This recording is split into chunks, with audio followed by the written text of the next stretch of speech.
Yesterday, Donald Trump was officially sworn in as the 45th President of the United States. I watched election coverage on a number of different channels, but the one I watched the most was the Young Turks. After viewing their content for several hours, I was finally able to put my finger on exactly why I can't stand them. Reasons I frequently hear why people don't like them are that they're too left-wing, they're too politically correct, and they can be incredibly condescending. Yeah, I'm fucking better than you, okay? Much better than you. All of those things annoy me as well, but in the grand scheme of things, they're tolerable. What irritates me more than anything about TYT is that they're always trying to have things both ways. It's not just that they have absurd standards and a warped view of reality. It's that they're willing to change these things whenever it suits their purposes. Allow me to explain. Consider this question. How influential is TYT when compared to the rest of the media? Well, for years now, I've consistently heard from their hosts, especially Cenk, that the Young Turks are way bigger and way more important than any mainstream media outlet, and that the traditional news is a lumbering dinosaur that no one really cares about. Their audiences are minuscule compared to a certain online news program. What would that be? Maybe we should take out an ad on the New York Times. He said we don't like wasting money. No disrespect to the New York Times, but I got a couple of other ways I can spend a couple $100,000. And in fact, here, this video will get more eyeballs than that ad will anyway. Okay, their audience is tiny, tiny. It's about 10% of our audience, okay, on a daily basis. However, when things don't go their way, the media is one of their favorite scapegoats. For example, when it was clear that Bernie Sanders was going to lose the Democratic nomination to Hillary Clinton, Cenk and company were happy to blame the press for that outcome.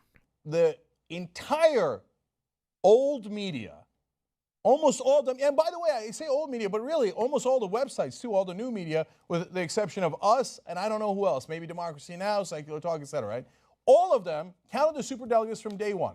It was fundamentally dishonest, and the whole point was to say, from day one, Hillary Clinton's the winner, Hillary Clinton's the winner. Go ahead and go in there and press Hillary Clinton. She's the winner. Just hurry up, Bernie Sanders. Get out of there. She's got all the superdelegates. She's the winner. She's the winner. She's the winner. Make sure you press Hillary Clinton because she's the winner.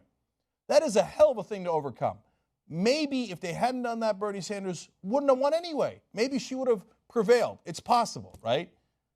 But wouldn't it have been nice if they actually had an even playing field, one that wasn't filled with absolute lies by the mainstream media telling you every single day that she had an overwhelming lead that she never had?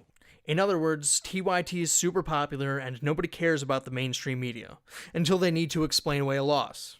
And all of a sudden, the media is powerful enough to swing an election. Probably my favorite example of TYT trying to have things both ways has to do with political correctness. While TYT is fond of throwing around terms like racist, sexist, and Islamophobic as if these words were candy, they were very quick to defend Bernie Sanders and his followers from these same accusations. Now, in my opinion, whatever else you think of Bernie Sanders and his fans, there's no good evidence that he or large swaths of his supporters were bigots. A great example of this was when progressive activist Paul Weiss Song used the term corporate whores at a Bernie rally in Brooklyn. Song was clearly using the term to rail against corruption, and the panel at TYT defended him. You know, when you look at it, you think, okay, he's telling people what he thinks. I mean, I don't think you should tamp down on people's language. If you're upset, you got to curse sometimes. And he's not trying to be a sexist. He's not calling Hillary a whore. He's calling the corporate Democrats, which there are a bunch, are whores. Here's why he said it. Not because he wants to call Hillary Clinton a whore, but because he had a crowd of 27,000 people in front of him. He knows they're Bernie Sanders supporters, and he desperately wants them to think that he's awesome. And so he threw around the bombastic sort of language that he's seen Bernie Sanders use, if not that actual term. They gave Song the benefit of the doubt, which he deserved. What you're doing is you're delegitimizing sexism and misogyny and racism just to support a corrupt politician. And that's from my friend John Heflin, and I like the way he put it. That is a good way. That's a great way to put it. We've all known that. When everything is sexism, then nothing is sex. And that's what the right ring does. They all political correct. They call everything, so now everything is blah, blah. This is the opposite version of that. It's the opposite version of that. And there is real sexism. There is real sexism. There is real racism in America. And when you call things that aren't those things, it makes the things that really are racist and sexist delegitimized, right? And it causes a significant portion of the population to tune out and to not care anymore when they do need to care. I mean, we talked about those fetal burial bills that have been going around the country over the past few months. Like, that is hardcore legislative sexism. And some people might not be willing to listen if it's just been drilled into their heads that every comment is sexist as well. I remember feeling hopeful when I heard them cover this story, because I thought that maybe TYT would learn from its mistakes. Maybe after seeing Bernie and his followers face unfair accusations, they would be less likely to make these accusations themselves. Well, my hopes were dashed literally within seconds. This is the story they did next. But let's turn on to something, let's move from the sexism to a little bit of perhaps subtle racism here, but feel free to disagree. This week, Donald Trump is making his case to New York voters, giving speeches which consist, as they usually do, of long portions that attack people that he's not even running against. And Mitt Romney made a few appearances in his speech, as he always does. But in attacking Mitt Romney, look at the way that he chose to do it. And as you watch this video, bear in mind that he's in New York when he's delivering these remarks. We've had Obama far too long. The last election should have been won, except Romney choked like a dog. He choked. He went, I can't breathe. I can't breathe, he said. Nothing. If you didn't make any connections there, then congratulations, you're not a shameless race baiter. And in fairness, Jimmy Dore didn't think anything of it either. And when Jimmy Dore is the voice of reason on a panel, you know you're about to hear some bullshit. You don't think so? Okay, so the claim that is being made and that I will make is, I said before the show, I've seen people talk about people choking hundreds of times over the course of my life. Like Kobe choked and everybody choked. Not last night, he did well. But people always choke. They say that.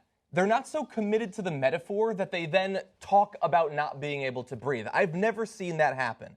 And in New York, where Eric Garner was choked to death by the police and famously had the last words, I can't breathe, I can't breathe, I don't understand what would lead Donald Trump to think that in a completely unrelated context, making fun of that is a good idea. But I can't imagine why anyone would say that for any other reason in New York. I'm with you on this, John.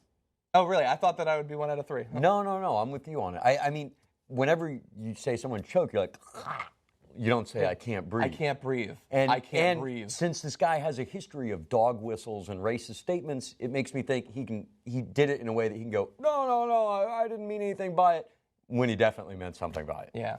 Notice how the standards have suddenly changed now that they're talking about someone they don't like. Rather than giving that person the benefit of the doubt, they completely read into his words in order to draw an absurd and self-serving conclusion that Donald Trump and his supporters are racist. Yeah, look, it almost seems too smart for him to know that some of the extremely racist followers that he has in New York would recognize that reference and think that it was funny. There is also, I'm going to give a small chance that it is as random as it seems, and the only reason I'm going to acknowledge that is because he uses the expression choked like a dog, and I have no idea what that means. I have a dog. I've had a dog most of my life, and when I think of a dog, I don't think of them choking. I don't understand what that's about. So I would bet my bottom dollar that Trump and the vast majority of the people there don't even remember who Eric Garner is, let alone how he died.